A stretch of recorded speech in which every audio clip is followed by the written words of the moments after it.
Prime Asia বিশ্ববিদ্যালয়ের ছাত্র জাহিদুল ইসলাম পারভেজকে হত্যার ঘটনায় এজাহারভুক্ত ৫ নম্বর আসামি হৃদয় মিয়াজিকে কুমিল্লা থেকে গ্রেপ্তার করা হয়েছে।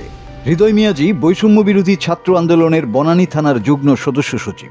গত ২১শে এপ্রিল রাত ৩টায় কুমিল্লার তিতাস উপজেলার মনাইরকান্দি গ্রাম থেকে তাকে গ্রেপ্তার করে বনানী থানায় হস্তান্তর করে র্যাব-১১।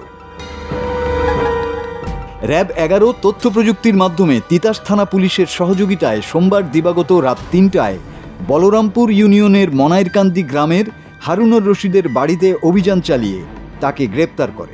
হত্যাকাণ্ডের পর মোহাম্মদ হৃদয় মিয়াজি নিজ গ্রামে আসেন। পরে নিজ বাড়িতে অবস্থান না করে একই উপজেলার মনাইরকান্দি গ্রামে মামার বাড়িতে আত্মগোপনে ছিলেন। বান্ধবীকে নিয়ে হাসাহাসি তুচ্ছ ঘটনায় গত ১৯ এপ্রিল বনানীর প্রাইম এশিয়া বিশ্ববিদ্যালয়ের সামনের সড়কে পারভেজের উপর দলবল নিয়ে হামলা চালায় আসামিরা। হামলায় গুরুতর আহত পারভেজকে কুর্মিটোলা জেনারেল হাসপাতালে নিয়ে গেলে কর্তব্যরত চিকিৎসক তাকে মৃত ঘোষণা করেন। এই ঘটনার ভিডিও ফুটেজ দেখে ৮ জনের নাম উল্লেখ করে ও অজ্ঞাতনামা আরও ২৫ থেকে ৩০ জনের বিরুদ্ধে রাজধানীর বনানী থানায় একটি হত্যা মামলা দায়ের হয়। আসামিদের মধ্যে কয়েকজন প্রাইম এশিয়া বিশ্ববিদ্যালয়ের ইংরেজি ও আইন বিভাগের শিক্ষার্থী, বাকিরা বহিরাগত। মামলার প্রেক্ষিতে গত রোববার মধ্যরাতে মহাখালী ওয়ার্ল্ডলেস গেট এলাকায় অভিযান চালিয়ে পারভেজ ৩ জনকে গ্রেপ্তার করে বনানী থানা পুলিশ। তবে তারা কেউ ওই বিশ্ববিদ্যালয়ের ছাত্র নয়, মামলার এজাহারেও তাদের নাম নেই।